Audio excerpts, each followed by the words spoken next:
ça va bien.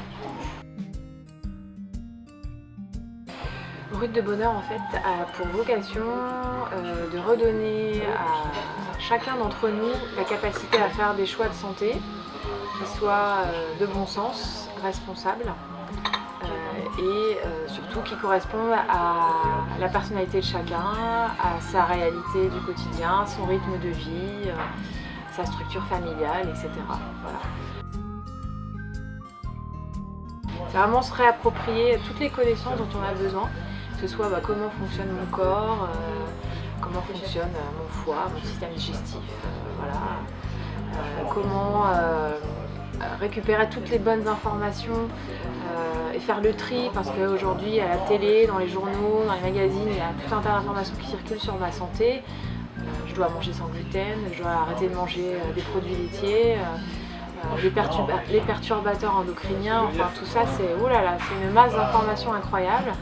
Et moi, individu voilà, lambda, comment je fais pour m'y retrouver dans tout ça et finalement retrouver un équilibre de santé qui me correspond sans culpabiliser et sans rechercher la perfection. Voilà. Bah, justement, la première étape, c'est la prise de conscience. La prise de conscience, elle va se nourrir par différents biais. Justement, ça va être des lectures, ça va être des échanges avec la famille, avec des amis, avec des inconnus, ça va être une participation à une conférence. Ça va être finalement, à un moment donné, il y a une information qui va me toucher moi en tant qu'individu, qui va aller toucher mon inconscient, qui va aller toucher la partie émotionnelle, parce que ça va faire écho avec quelque chose que je vis. Donc c'est vraiment une espèce de résonance qui à un moment donné va provoquer ce déclic. Finalement, on va se reconnaître dans ce qu'on va entendre, dans ce qu'on va voir. Ah mais ça, mais c'est moi, c'est ma situation, c'est ce que je vis en fait. Je dresse un espèce de panorama de santé de la personne que j'ai en face de moi. Ensuite, on regarde ce que la personne en a fait au moment où on se voit. Cette qu'elle a fait de son capital de santé, qu'est-ce qu'elle a fait de son capital d'énergie, de vitalité en fait. Déjà, le fait d'avoir cette espèce de cheminement entre ce dont je disposais au début et puis comment je l'ai dépensé finalement, où j'en suis de mon bilan, est-ce que je suis à découvert ou pas. Ça permet déjà une première prise de conscience, de se rendre compte que finalement c'est un parcours, c'est un cheminement.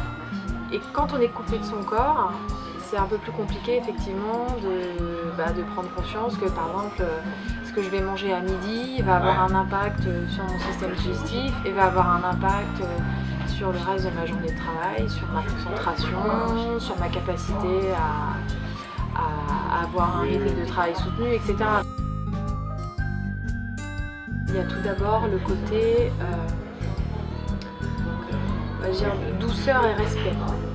Alors, je m'explique, c'est que j'accompagne les personnes avec toujours cette idée d'être respectueux avec soi et doux avec soi, parce qu'on est dans une société où il y a beaucoup d'injonctions, de réussite, de perfection.